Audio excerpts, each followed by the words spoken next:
Now once upon a time, there was a young boy named Zico, who lived with his father in a village.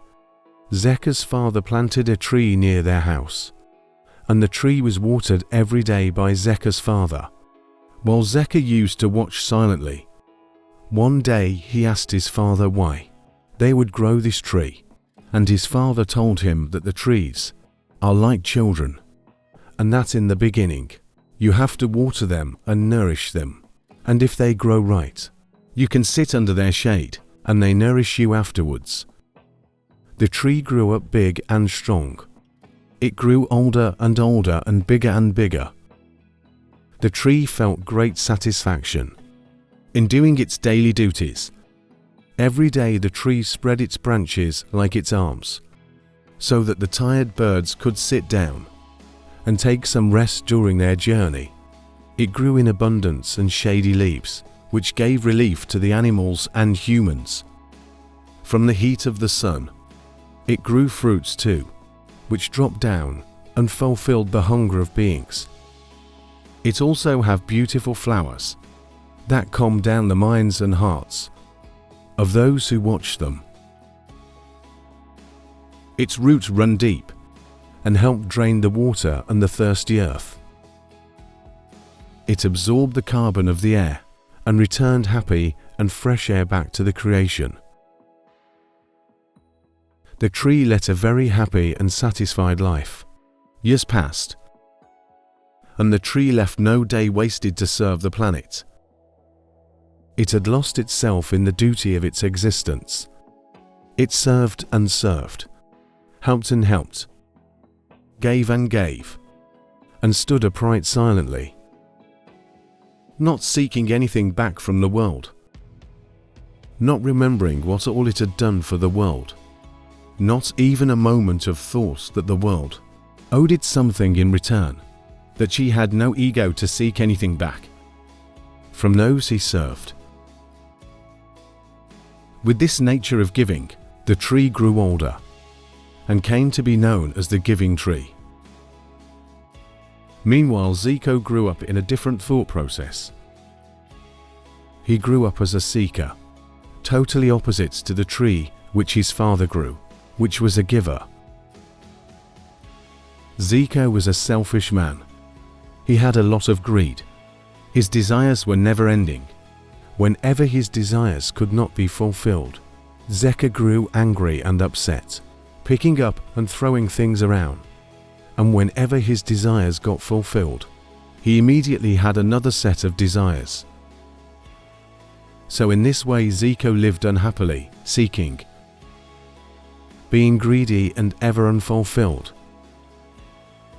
He was caught in the mischievous cycle of desires, which when unfulfilled always led to anger, and when fulfilled led to new desires. A typical cycle of desire.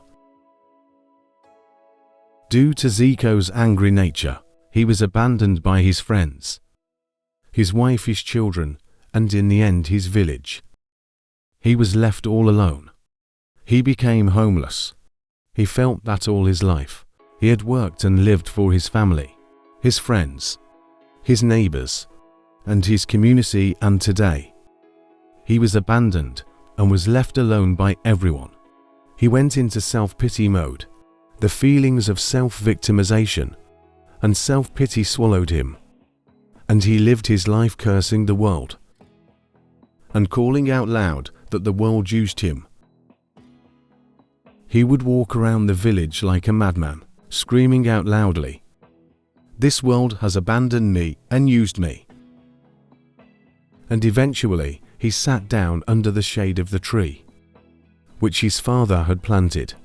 The tree, as usual, was singing in the joy of his daily service to the world, with birds on his branches, eating its fruits and enjoying its shade. The tree had lost itself and the joy of serving the world, when suddenly its meditation and its duties were broken by Zico sitting along its trunk and crying. "Zico, what happened?"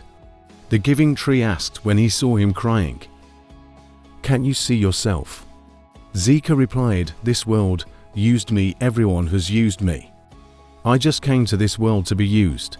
The Zen owl Nishitsu was watching the whole scene from a distance on his mountain and started laughing out loudly, laughing and holding his belly. He asked Riko the anxious rabbit to look at the scene, pointing to the tree and Zico. Look at them, Riko Nishitsu said.